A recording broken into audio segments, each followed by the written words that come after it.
Hello YouTube. People have been asking us to make another cooking video, so here we are with another episode of Cooking with the Culinarily Challenged, otherwise known as, crap, what's Dad doing in the kitchen again? Tonight we will be making chicken and dumplings. Now this is one of probably the most complex dishes we make, even though it sounds like a very simple, very classically American dish. And technically, this is one of Jay's dishes. This is the one he makes that's just super awesome.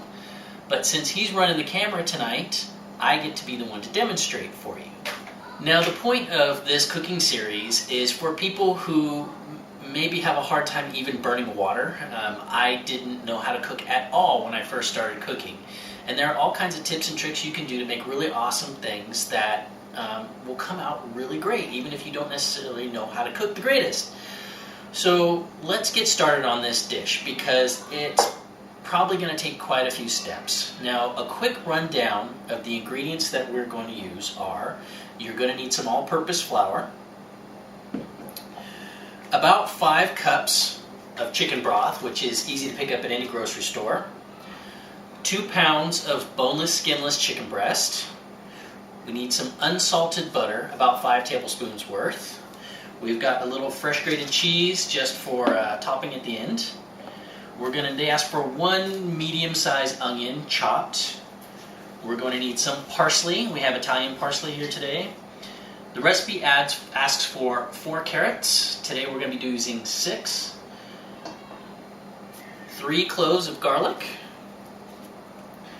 Some heavy whipping cream, also available in any grocery store.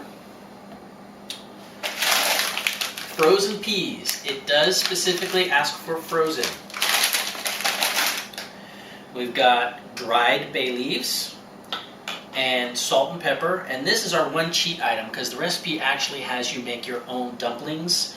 But we just use the, Pillsbury out of a can. We love the grands. And they just get layered on the top and they cook as the dish simmers. And the final ingredient, we always cook with wine. Sometimes we even put it in the food. Let's get started. So our first step is to take our 5 cups of chicken broth and have a nice big pan here that we can pour all that chicken broth in. And we want it to be deep enough because we have a lot of ingredients that are going into this pan. And we're actually going to add so much that we even keep a second pan because sometimes it sort of overflows. It makes a lot, but it's so worth it. Now, we've got our chicken broth just beginning to simmer here. And once we get it to this point, we're going to add our chicken breast. And it's going to simmer in the chicken broth for about 10 minutes. So we're very carefully going to lay it down in so we don't burn ourselves.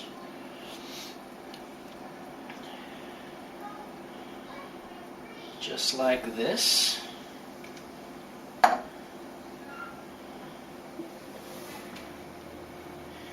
Now let it get back up to heat again, and it's going to cook here for about 10 minutes, and then when it's done, we're actually going to shred it.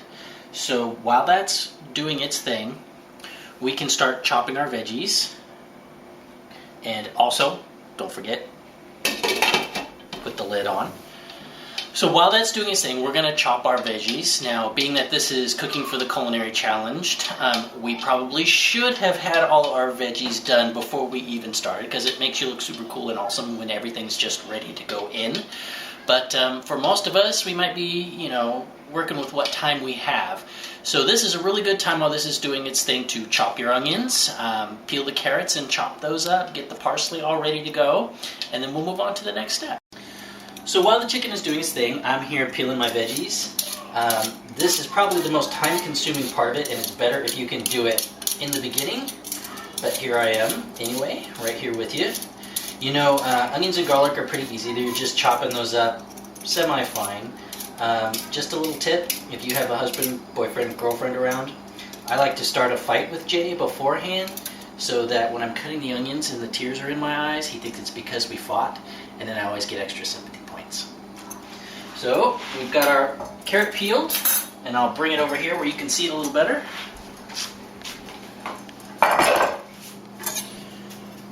And we're just doing basic chop, nothing fancy.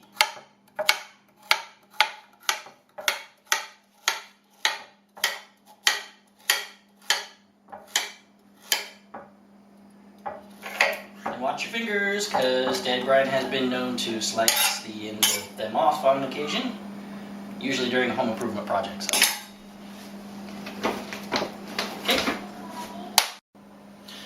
Okay, so we're ready for our next step. Our timer's just gone off and our chicken has simmered for 10 minutes.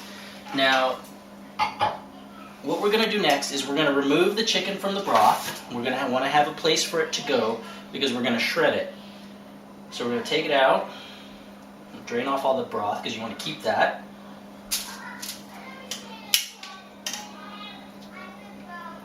And we're going to let this cool just a little bit.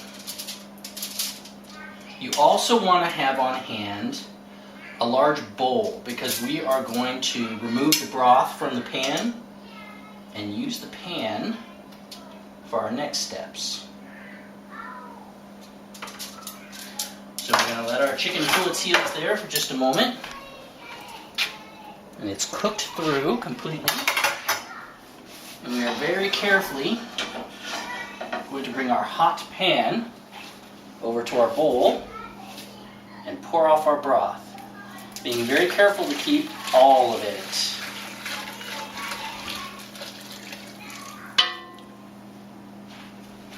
All right. And this is also a good juncture to stop and have another sip of wine. And another tip for cooking with spouses in the kitchen is just don't do it. I always tell mine, just get out. While I'm cooking, don't be in here. You drive me crazy. Because you take too long to cook. Uh-huh. Okay, so this next step is where things start to get just a little bit hairy. Now we're going to want to use our pan that we used to saute our chicken in. We're going to keep it on our medium-high heat. We're going to have these ingredients ready to go. Our carrots, our onions, chopped and all set, garlic, and our flour, which we have probably about half a cup of flour here. And we upped our butter just a little bit because we upped the onion too. The recipe calls for 1 onion. We used 2, so we've raised the butter a little bit to about 6 tablespoons. Not such a big deal. There's a little bit of room for flex in just about everything. So first thing we're going to do is we've got our butter ready to go. I'm going to bring it to our pan and let that start to melt down a little bit. I can see we're probably a little too high already. Okay, and then we're going to bring in our onions and very carefully add those in. What kind of onion really doesn't matter so much. We've got a white and a yellow in here, but you could use red if you wanted to. I would probably prefer not to with this dish because they're a little bitter. And here comes our carrots.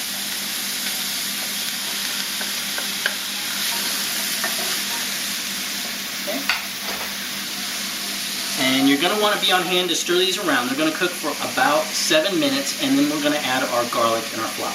So I'm setting my timer now. Oops, one escaped. Okay, so while the vegetables are simmering down, we're going to come over here and we're going to just use a fork and drag it through the chicken, and we're going to shred it into smaller pieces. And this is the part that takes a little bit of elbow grease. Now we want to shred it versus chopping it because that helps it disperse into the dish better. And this is where I have a little bit of technical difficulty. So we're using the fork and we're getting our fingers in there and we're pulling it into smaller bits. And you gotta work fast because it is hot, hot, hot. And once we're done, we're gonna transfer it to a bowl. Whew, come on, chicken, pull apart. You know, it never fails that 3 breasts shred up really nice, and then the one on camera doesn't want to. Okay, so our alarm just went off over there, so we're going to actually put this aside for just a moment because we can come back to it in a second, and we're going to check our vegetables. So let's take a look here at what we've got. So you see the onions cook down really quickly. The carrots are looking pretty good, but generally they take a little bit longer. So make sure they're not burning and sticking to the bottom. So our veggies are nice and softened up. Our next step is we're going to add our garlic and our salt, and we're going to stir that for about 30 seconds. So we've got our 3 cloves of garlic here, chopped up, 1 teaspoon of salt. So we're going to stir our garlic in. Make sure you get all of that, because garlic is always sticky. It sticks to everything. Okay. Stir that in so that flavors that up really good. I'm going to add in our 1 teaspoon of salt. All right. And just about 30 seconds, not too long, just enough to kind of get it beginning to cook in and flavor the rest of the onions and carrots. Okay. And now the next part is kind of a critical step. Here's where we bring in the flour. Now this is going to form the base for the gravy, which is really the heart of the dish. So we're going to stir that in. We've got lots of butter here to kind of help make that gravy. And this is going to cook for about a minute before we add our next step. And make sure you get all the stuff off the sides.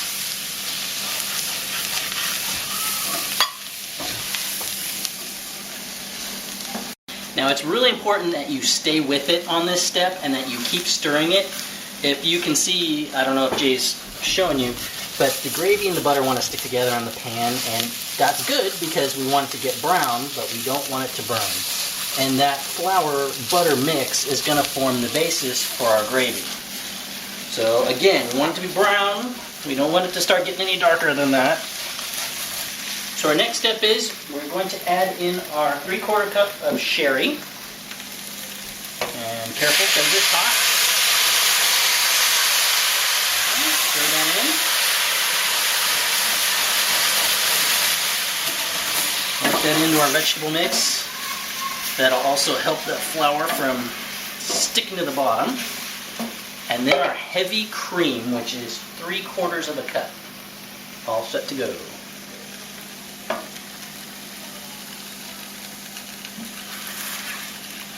I wasn't kidding, people. This really is complicated and messy. While that cream goes in, our next step is going to be our broth. So before you let that 1 minute go by, let's get our broth in. Okay, we're going to do our 3 bay leaves. Okay, I'm going to put all that in, mix all that up.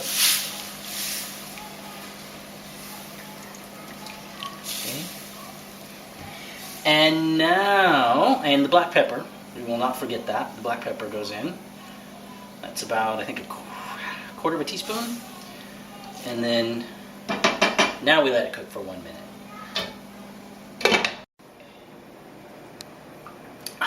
Another wine break. Okay, so 1 minute has just gone by. So we're going to come over here and check on what we have. It should be at a boil, which it looks great. Okay, and we just hit our boil. Now we're going to turn it down to about half heat. And then we're going to let it simmer for about 20 minutes. And then once it's simmered for 20 minutes, we're going to add in the remainder of our ingredients. So we will see you in just a second. Okay. Can't move on without taking another sip. But our next step, our timer has just gone off. So we're going to take a look at what we've got here. And it looks marvelous. We've got a fantastic gravy going here. And you might have been a little bit doubtful earlier. I know I was a little bit doubtful. I know the whole point of cooking for the Culinarily Challenged is if I can do it, then you can do it. Which means if I screw it up, you're totally off the hook. But our next step is to go through and pick out those bay leaves. And they can be kind of hard to find, but just root around in there and eventually they'll pop up. And they're gone. Where did they go? Oh well, moving on to the next step because it's not critical if you don't. What we're going to add next is we're going to very carefully stir in our shredded chicken. And make sure you don't just plop it all down in one big hunk because then you'll burn yourself when it all splashes out. Okay.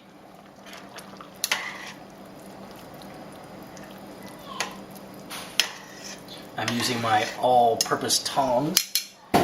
Okay, and our frozen peas, which are still frozen.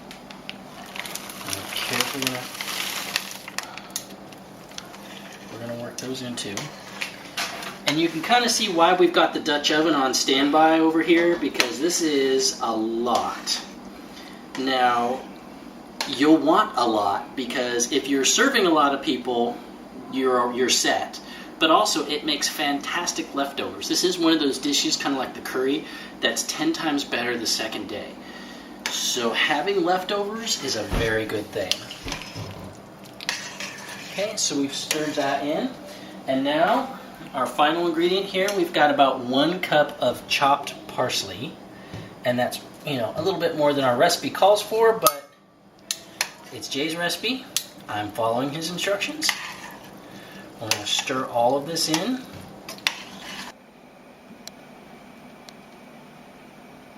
Busted. Okay, so we've given it a couple minutes, and that's just to let all the ingredients that we've added heat up and to let it slowly return to its simmer. Now, let's take a look under the lid and see what we've got.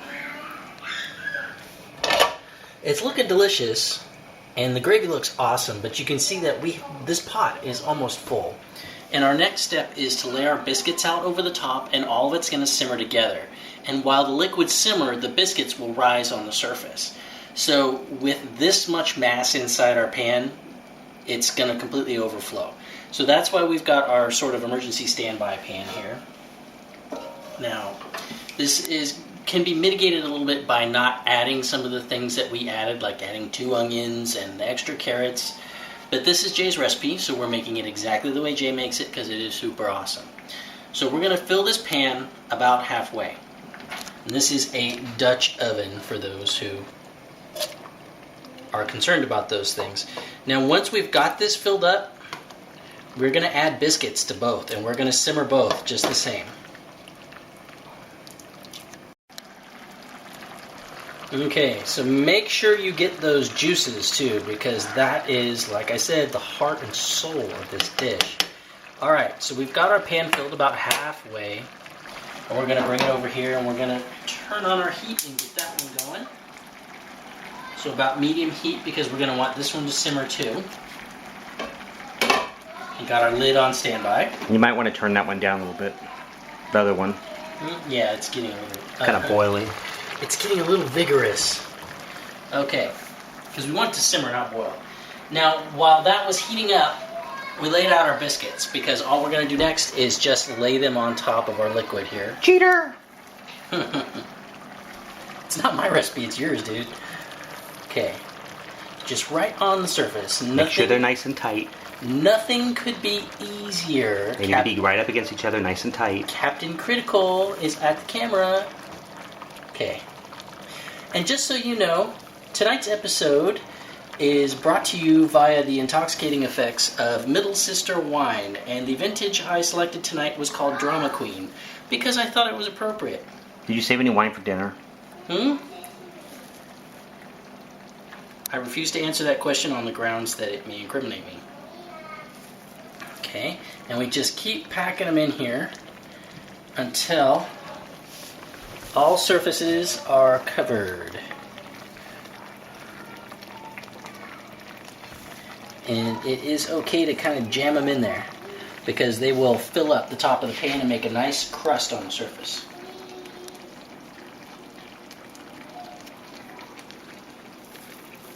Okay, and then once these are on the top, we're going to continue to simmer this for about 15 to 18 minutes with the lid on. And then once that's done, we're going to actually put some cheese on and bake it off in the oven, and we will be all set.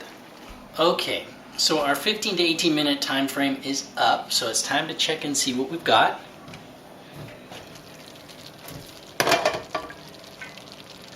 Now, that looks perfect. That should be about what you see. Now, it's not what you're used to biscuits looking like, because they kind of have usually a brown color to the top, but they've risen and they've cooked through, and that's what we're looking for. So the next step, what we like to do is, because we like our biscuits to be a little crispier on top, we're going to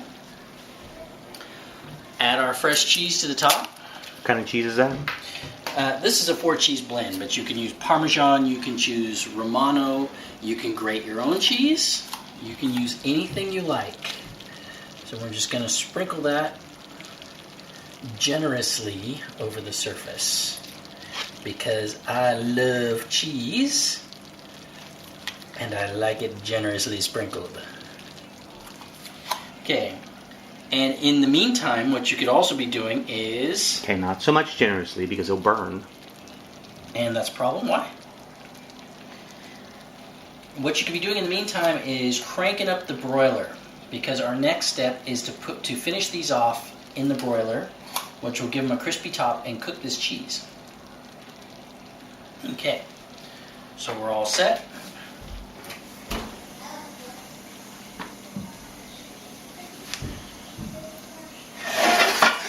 Carefully add these in.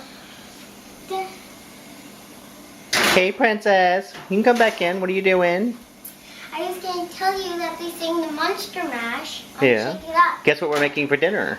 What? Chicken and dumplings. Yay, I love those.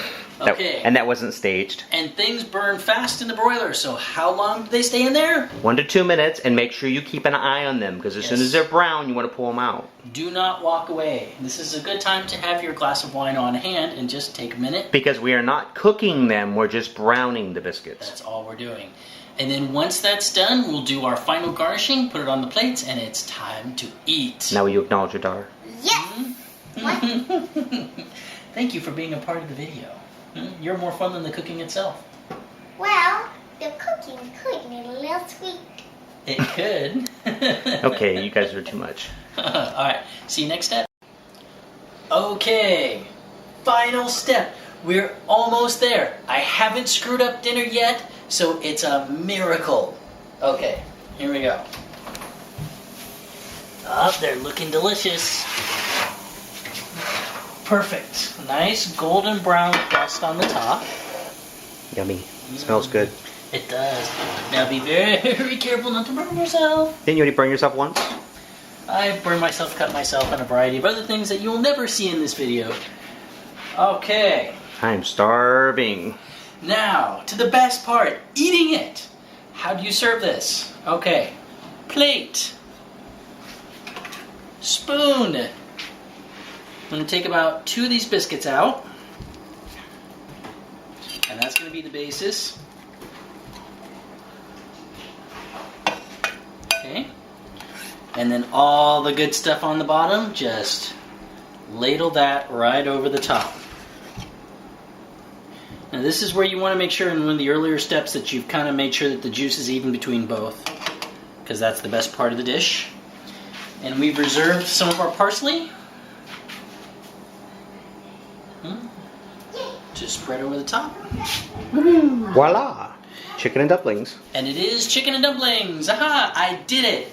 Which means now you can do it too.